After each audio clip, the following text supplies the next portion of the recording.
You don't know what you're doing. Not really. You wake up, and for a moment, everything feels fine.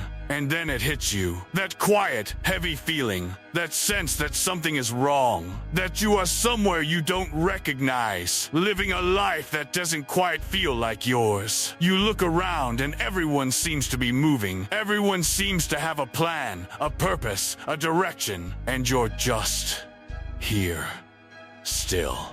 Wondering how they figured it out, wondering what's wrong with you, wondering if you ever will. That feeling, that specific suffocating feeling of being lost. That's what we're going to talk about today. Not with energy, not with slogans, not with the kind of motivation that burns bright for 2 hours and disappears by morning. We're going to talk about it honestly, calmly. Because if you're feeling lost right now, you deserve honesty, not hype. Let me start by saying something that most people won't say to you. Something that sounds simple but carries more weight than you might be ready for right now. Feeling lost is not a sign that you've failed. It is a sign that you've woken up. Let that settle for a moment. Most people move through life on a kind of autopilot. They follow the path that was laid out for them. They do what's expected. They fill their days with noise and distraction and routine. And they never stop long enough to ask, is this right for me? Is this who I actually am? Is this where I actually want to go? You stopped. Maybe not by choice. Maybe life forced you to stop. Maybe something fell apart. Maybe you just ran out of energy, pretending that everything was fine. But you stopped. And in stopping, you felt the emptiness that was always there.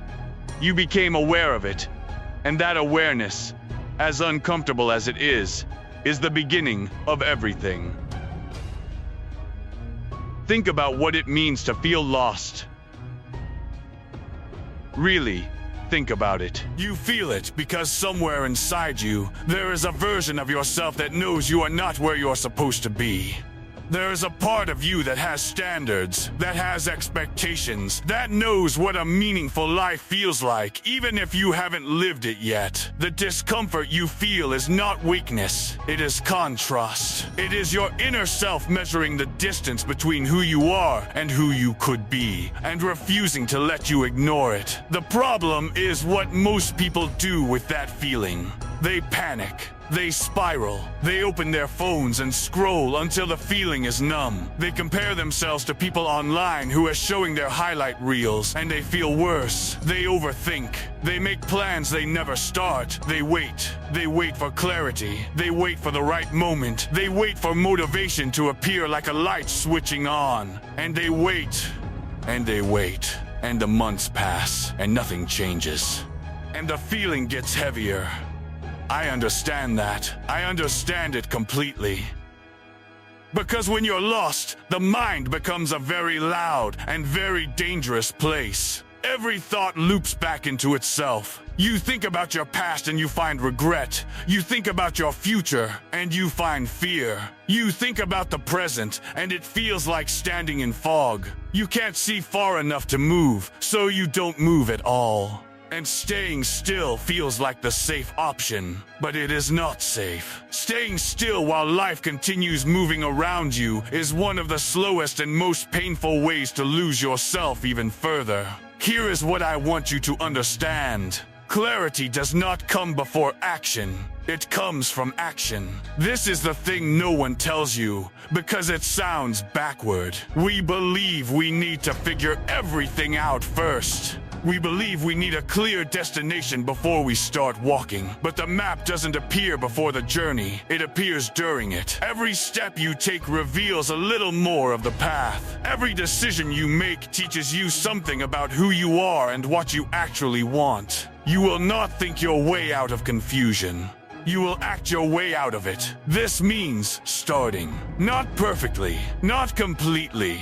Not with a fully formed plan, just starting. Something small, something consistent, something that belongs only to you. Because here is what confusion and chaos have in common. They expand to fill whatever space you give them.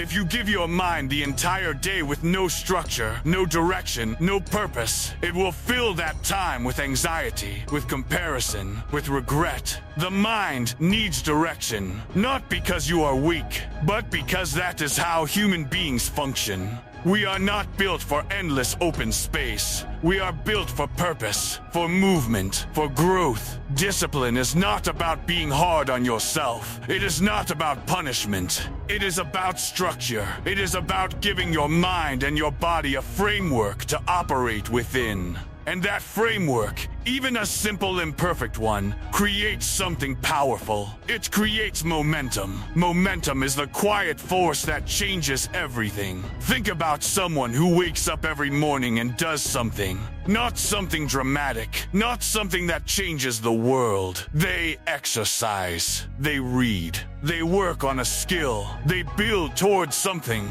even if that something is not fully clear yet, day after day. Quietly, consistently, and slowly, something begins to shift. Not just in their life, in their identity.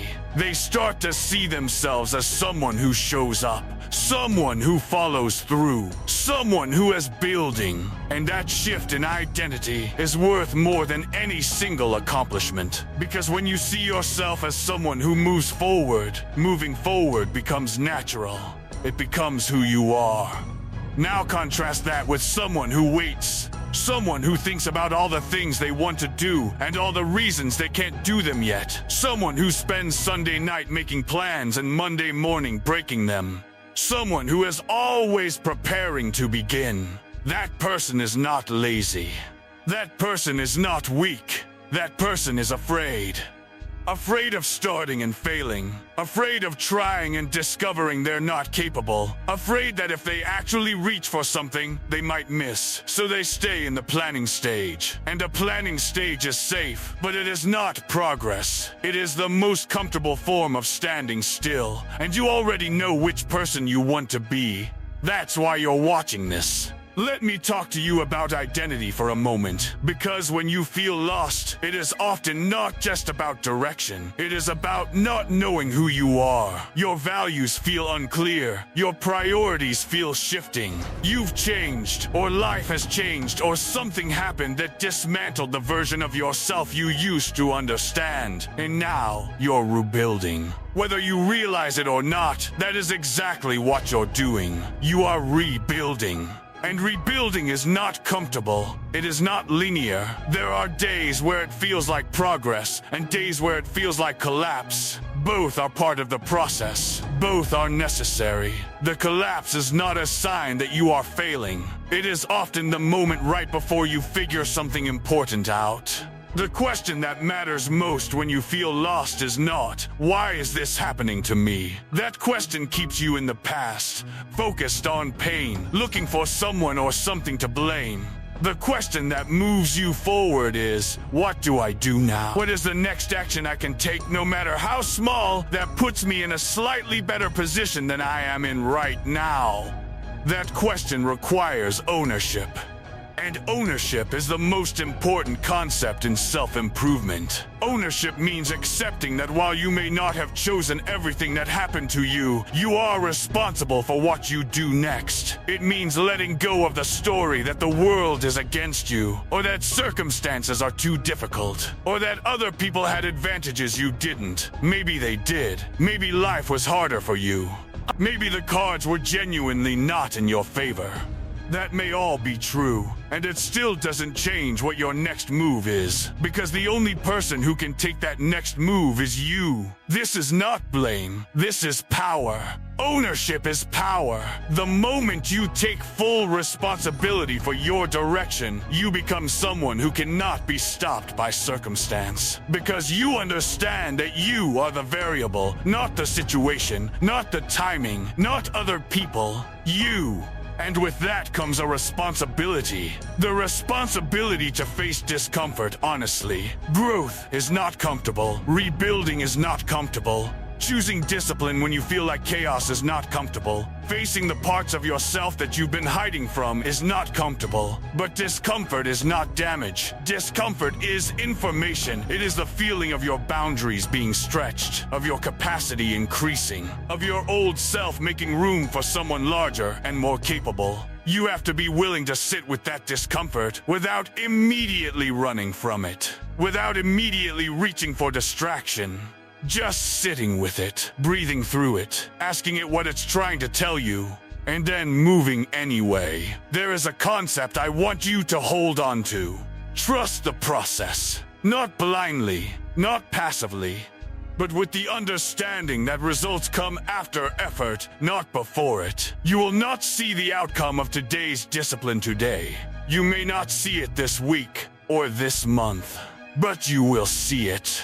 Consistent, honest, daily effort compounds in ways the human mind cannot easily track in real time. You only see it when you look back. And when you look back 6 months from now, a year from now, at the person you are then compared to the person you are today, you will understand why starting now, even imperfectly, even while confused, was the right choice. The people who find their way are not the ones who had it figured out from the beginning. They are the ones who started anyway, who made mistakes and kept going, who lost direction and found it again, who had hard seasons and refused to let those seasons define their entire story. You are allowed to not have everything figured out. You are allowed to be in the middle of something unresolved. You are allowed to be exactly where you are right now, but you are not allowed to use that as a reason to stop. You are not allowed to let confusion become a permanent address. You are not allowed to confuse stillness with peace. Real peace comes from movement,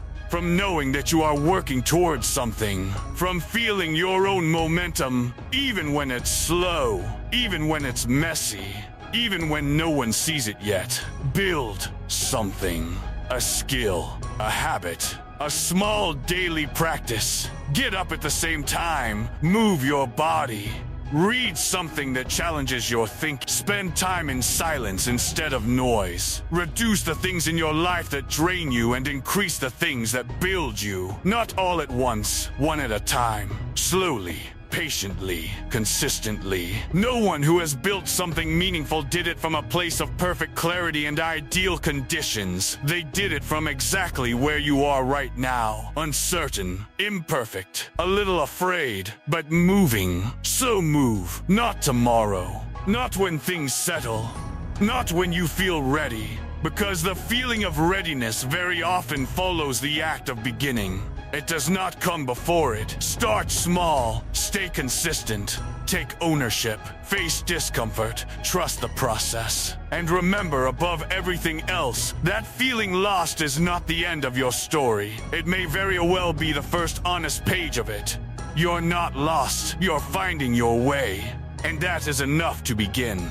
If this spoke to you today, leave a comment and say, I'm finding my way. Because you are. Even now, even here, even in the middle of the uncertainty, you are finding your way.